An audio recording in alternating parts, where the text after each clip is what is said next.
ನಮಸ್ಕಾರ. ಇದು ಸಾಮಾನ್ಯ ಸುದ್ದಿಯಲ್ಲ. ಇದು ಕರ್ನಾಟಕದ ಪ್ರತಿಯೊಬ್ಬ ರೈತ, ಭೂಮಾಲೀಕ ಮತ್ತು ನಗರ ನಿವಾಸಿಗೆ ನೇರವಾಗಿ ತಾಕುವ ಮಹತ್ವದ ನಿರ್ಣಯ. ದಶಕಗಳಿಂದ ಜನರನ್ನು ಕಚೇರಿಯಿಂದ ಕಚೇರಿಗೆ ಅಲೆಸುತ್ತಿದ್ದ ಭೂ ವಿವಾದಗಳು, ಪಹಣಿ ತಿದ್ದುಪಡಿ, ಲ್ಯಾಂಡ್ ಕನ್ವರ್ಷನ್ ಮತ್ತು ಬಾಬುಗಿರಿ ವ್ಯವಸ್ಥೆ ಇವೆಲ್ಲಕ್ಕೂ ಫುಲ್ ಸ್ಟಾಪ್ ಹಾಕುವ ಪ್ರಯತ್ನಕ್ಕೆ ರಾಜ್ಯ ಸರ್ಕಾರ ಮುಂದಾಗಿದೆ. ಭೂ ಕಾಯ್ದೆ ಸರಳೀಕರಣ ಜನರಿಗೆ ಹಬ್ಬ, ಆದರೆ ಭ್ರಷ್ಟ ಅಧಿಕಾರಿಗಳಿಗೆ ಜಬ್ಬ. ಇದರಿಂದ ಜನರಿಗೆ ಏನು ಲಾಭ? ಅಧಿಕಾರಿಗಳ ಅಧಿಕಾರಕ್ಕೆ ಹೇಗೆ ಕಡಿವಾಣ? ಈಗ ನೋಡೋಣ ಒಂದು ಸಮಗ್ರ ವರದಿ. ವಿಭಾಗ 1, ಜನಸಾಮಾನ್ಯರಿಗಾಗುವ ಲಾಭಗಳು. ಈ ನಿಯಮಾವಳಿಗಳಿಂದ ಜನರಿಗೆ ಸಿಗುವ ಮೊದಲು ಮತ್ತು ಅತಿ ದೊಡ್ಡ ಲಾಭವೆಂದರೆ ಕಾಲಮಿತಿಯಲ್ಲಿ ಸೇವೆ. ಇಲ್ಲಿಯವರೆಗೆ ಒಂದು ಪಹಣಿ ತಿದ್ದುಪಡಿಗೆ ತಿಂಗಳು, ವರ್ಷ ತಹಶೀಲ್ದಾರ್ ಕಚೇರಿ ಮೆಟ್ಟಿಲೆ ಹತ್ತಬೇಕಿತ್ತು. ಇನ್ನು ಮುಂದೆ ಹಾಗಲ್ಲ.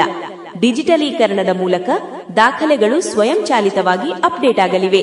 ಸಣ್ಣ ತಿದ್ದುಪಡಿಗೂ ನಾಳೆ ಬನ್ನಿ ಅನ್ನೋ ಉತ್ತರಕ್ಕೆ ಇನ್ನು ಅವಕಾಶವೇ ಇಲ್ಲ. ಭೂ ಪರಿವರ್ತನೆ ಸುಲಭ. Land conversion made easy.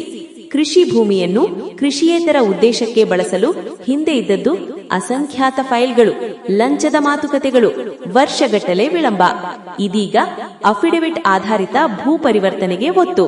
ಪ್ರಕ್ರಿಯೆ ಸರಳ, ಸಮಯ ಕಡಿಮೆ ಮತ್ತು ಪಾರದರ್ಶಕ. ಮಧ್ಯವರ್ತಿಗಳಿಗೆ ಗೇಟ್ ಕ್ಲೋಸ್. ಆನ್ಲೈನ್ ಪೋರ್ಟಲ್ಗಳ ಮೂಲಕ ಜನರು ನೇರವಾಗಿ ಅರ್ಜಿ ಸಲ್ಲಿಸಬಹುದು.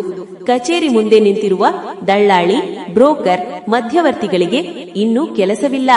ವಿವಾದಿತ ಭೂಮಿಗಳ ಇತ್ಯರ್ಥ.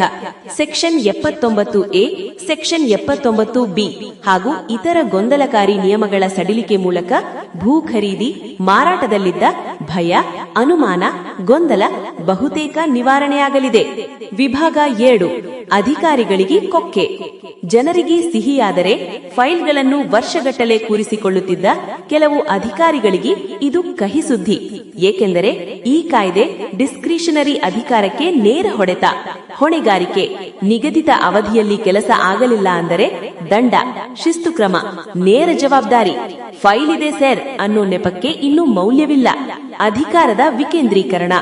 ಒಬ್ಬ ಅಧಿಕಾರಿಯ ಒಂದು ಸಹಿಗೆ ಕಾಯುವ ವ್ಯವಸ್ಥೆಗೆ ಅಂತ್ಯ. ಟೆಕ್ನಿಕಲ್ ಸಿಸ್ಟಮ್ ಒಪ್ಪಿದ್ರೆ ಕೆಲಸ ಆಗಲೇಬೇಕು. ಲಂಚಕ್ಕೆ ಲಾಕ್. Faceless administration. ಮುಖಾಮುಖಿ ಭೇಟಿ ಕಡಿಮೆ, ಅಂದರೆ ಟೇಬಲ್ ಕೆಳಗಿನ ವ್ಯವಹಾರಕ್ಕೂ ಬ್ರೇಕ್. ಕಾಫಿ ಕುಡಿಯೋಣ ಎನ್ನುವ ಮಾತಿಗೂ ಅವಕಾಶ ಕಡಿಮೆ. ಮಾಡಿಕೊಡಲ್ಲ ಅನ್ನೋ ಸಂಸ್ಕೃತಿಗೆ ಅಂತ್ಯ. ನಿಯಮ ಇದೆ ಆದ್ರೆ ಆಗಲ್ಲ ಅನ್ನೋ ಉತ್ತರಕ್ಕೆ ಇನ್ನು ಬೆಲೆ ಇಲ್ಲ. ಸಿಸ್ಟಮ್ ಒಪ್ಪಿದ್ರೆ ಕೆಲಸ ಕಡ್ಡಾಯ. ತಜ್ಞರ ಅಭಿಪ್ರಾಯ: ಈ ಕಾಯ್ದೆ ಜಾರಿಯಾದರೆ ಕರ್ನಾಟಕದ ಕೃಷಿ ವಲಯ ಮತ್ತು ರಿಯಲ್ ಎಸ್ಟೇಟ್ ಕ್ಷೇತ್ರದಲ್ಲಿ ದೊಡ್ಡ ಬದಲಾವಣೆ ಕಾಣಬಹುದು. ಆಡಳಿತಾತ್ಮಕ ವಿಳಂಬವೇ ಭ್ರಷ್ಟಾಚಾರದ ಮೂಲ. ಅದನ್ನೇ ತೆಗೆದುಹಾಕುವ ಪ್ರಯತ್ನ ಈ ಕಾಯ್ದೆಯ ಹೃದಯ.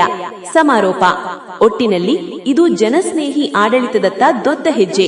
ಆದರೆ ಕಾಯ್ದೆ ಕಾಗದದಲ್ಲೇ ಉಳಿಯುತ್ತದೆಯೋ ಅಥವಾ ತಳಮಟ್ಟದವರೆಗೂ ತಲುಪುತ್ತದೆಯೋ?